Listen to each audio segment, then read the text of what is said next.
Hello everyone, this is Dr. Oscar Moreno, registered Chinese medicine practitioner, speaking to you from Melbourne, Australia. This is the second video of my series of chronic fatigue syndrome in Chinese medicine, combined modern and ancient view. On this video, I'm going to start talking about the concept of what is vitality, particularly from a Eastern medicine point of view. I'm going to touch a bit on the modern view of it. And of particular interest, the relationship between vitality, the gut, and the immune system, which is essential for us in Chinese medicine to understand these issues. Quickly talking about vitality, what is vitality? Is that capacity to have enough strength to do your day-by-day activities, to feel good, to have a good functional life. Vitality is essential for everything. And lack of vitality renders quite dysfunctional scenarios in many aspects. As such, hence chronic fatigue is quite a significant health issue for that matter.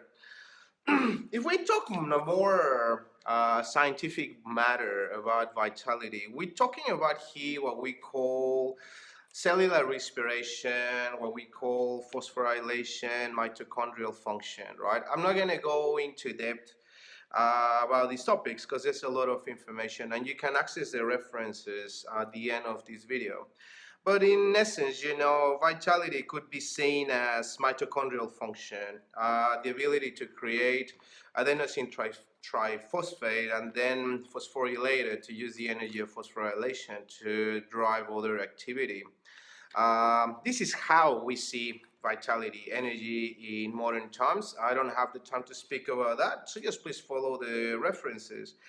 In Chinese medicine, we call there is actually, in my research, I did not find a proper definition of vitality per se, because vitality we see it in different aspects. Somebody in a paper I saw from Hong Kong University, they call it yang qi. I personally find that way too broad because in Chinese medicine there's a lot of yang qis. In terms of qi, what is qi, which I think is the first time I'm gonna be speaking a bit deeper about it. Look, today is not the time to talk about qi or explain qi. Qi is not something you can just say. Qi is not just vitality. Qi is not vital force, the energy of life. Qi is a massive concept that is very hard to understand. Anyone that explains qi within 2 or 3 words doesn't know what they're talking about. So instead of talking about what is qi in itself, I'm going to talk about the different types of qis I want to mention here. There's something called yang qi, or the true qi. And this is seen as a final accumulation of the proper function of all systems and how a person should work well. Such you could say is a state of vitality. The concept of yang qi here refers particularly to what we call kidney yang in this sense, or kidney qi in this sense, strongly associated to the deep ways we can manage vitality, particularly what I mentioned in my previous video of the HPA axis, right? In our theory of Chinese medicine, we can say that yang qi, or a capacity to drive function, that is, the system moves well, everything is working well, that is yang qi, that is order, it's homeostasis, it's a process, goes bit by bit and carries action, hence yang, right?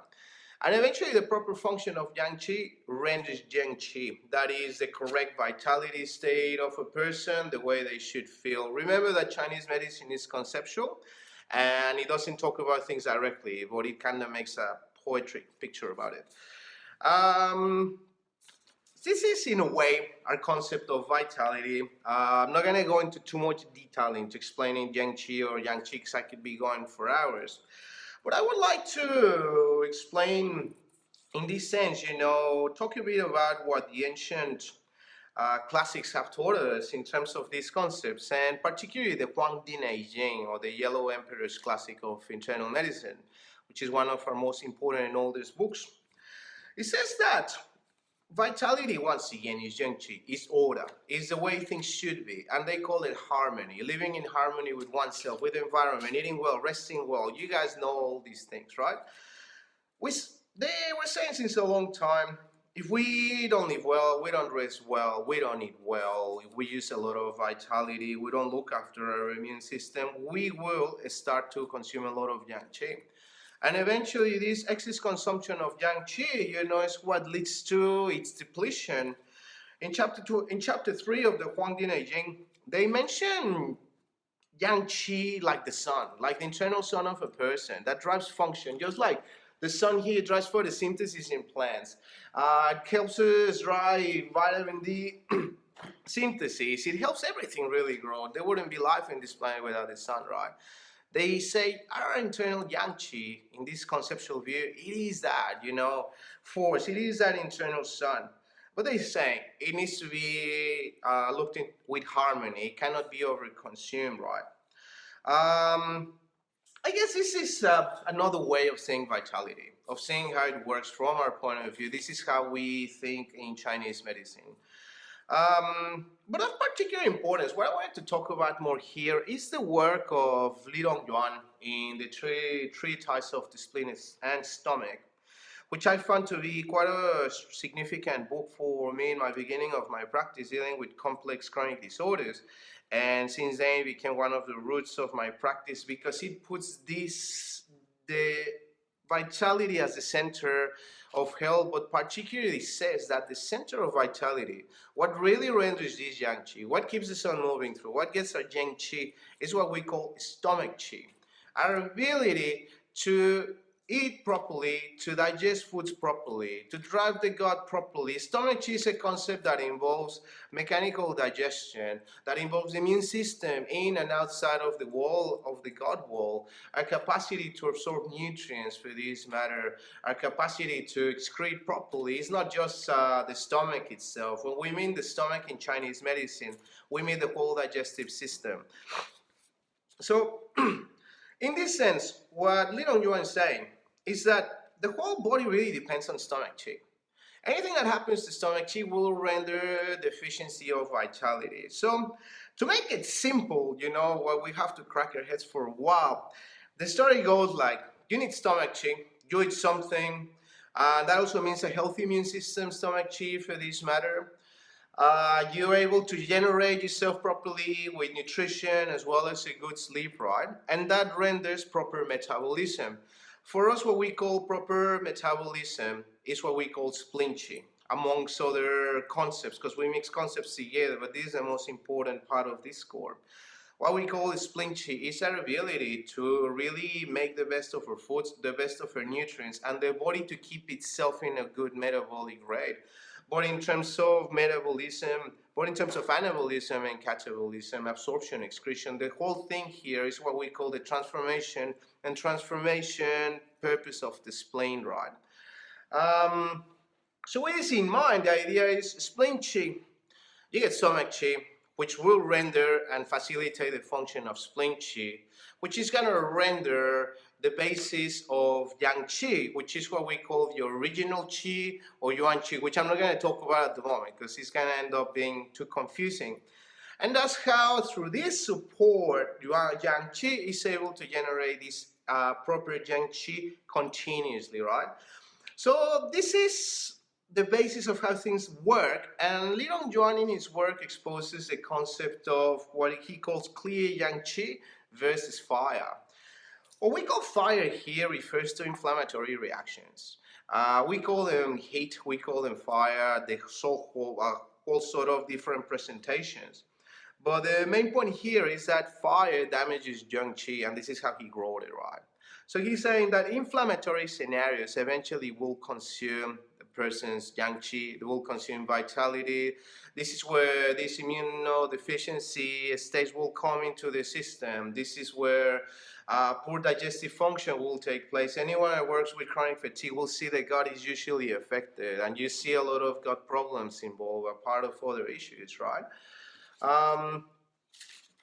This is the main theory, one of the main theories that we use to understand how vitality is depleted in terms of inflammatory reactions. When we talk about fire, we're not just talking about the gut. We have to be able to see all kinds of inflammatory issues, right? Not just in the gut, could be in the liver, could be all sorts of things, like a brain inflammatory reaction, like ME, right? Myalgic encephalopathy, right? Um, so this is the basis of how vitality is made, and this is the basis of how vitality is affected. In essence, gut problems in terms of inflammatory reactions, of immune system dysfunction, because a lot of our immune system is in the gut, is part of what renders these reactions according to ancient people. To finalize this, I would like to show you a bit of modern research that I found, which is quite interesting because they're saying the same, very similar things that Li Dongyuan was saying. This is an aspect of fatigue, but this is one of the cores of it. We have adrenal health here involved. We have liver health here involved. We have nervous system function involved, right? But I wanted to talk to you about this because this is one of the main cores. Just to finalize this, because this video is now going into a bit of time, there was this research from, and this all in the papers, in the references. Newberry et al. Starts to talk about, microbiome as a problem. It seems to be something is being looked at the moment. Issues with excess bacteria, issues what is called dysbiosis. When you don't have a good balance of good bacteria and bad bacteria, you end up with more bad bacteria than good bacteria, right? And they're starting to identify these issues amongst ME, CFS, and these chronic inflammatory reactions. In addition, Newberry et al. Goes to say it's not just bacteria for this matter, it's also viruses. And this is also consistent with different presentations of chronic fatigue in Chinese medicine. And my personal idea is that we're probably seeing the whole microbial world involved, parasites as well, protozoa involved, viruses involved, bacteria involved, our immune system involved. These guys have been living inside us all this time. So obviously we have a deep relationship with them, right? Sorry if I don't pronounce this properly. Negi Sakil et al. You're going to be able to see it in the references. Goes further into the gut microbiome, into this idea, and talks about IBS patterns, which are seen quite consistent with chronic fatigue as well. And they start to say that it's not a standard, like you don't have to see all the time IBS involved, but it is a common presentation. These guys are actually working in maps on ways we can create inflammatory patterns and maps in modern medicine to start really diagnosing and identifying chronic fatigue. And I found this interesting paper from Prohl and Marshall, where they talk about these issues, but they can expose more into deeper dysfunctions, which are very similar to what we see in Chinese medicine. I mean, from my experience, is that the people from the past were thinking the same we're finding now, right? So they're talking about gut dysbiosis. They're talking about the relationship between the exterior of the gut wall to the interior, which is something I'm going to talk about later in the future. They're talking about how different ways microbiomes work. They can end up damaging DNA synthesis. They can trick the body for the immune system to attack itself, to have dysfunctions. They can affect mitochondrial function, nervous system signaling, right? One thing that you're gonna see outside of these scenarios is an inflammatory reaction, a chronic inflammatory problem coming from the gut, as Li Dongyuan was saying as well. They also talk, just to finalize in this modern research, which is something we see common. I think these guys are really nailing it. Resistant infections, things that don't go away. They are quite common in practice. This is what I see all the time. So this is just for me, this last bit, to illustrate the relationship and the real similarities that we're finding between the past and the present. The most important thing here really is not really to just compare, is to put together and to think about solutions. What works, what doesn't. There's a lot of aspects involved in this gut idea. There's a lot of aspects involved in terms of immunity, in terms of how we clear inflammation, and for each one of them we have our own versions in Chinese medicine, which match very well. So I'm going to be talking about all these as we move through. As you guys can see, it's a lot of information. It is a bit complex, but at least I wanted to bring this as one of the main key points into what we're looking at. So you guys start to get an idea, especially those of you who unfortunately might be suffering this issue and it tends to linger for a long time. At least you get an idea of what could be really behind it. Anyway, guys, thank you so much for your time and patience. I've gone already past a bit my time I was planning, but for those of you who have followed me all this way, thank you so much. There'll be more information to come. And until then, I hope everyone is well, and I'll see you guys next time, all right? Cheers. Bye-bye.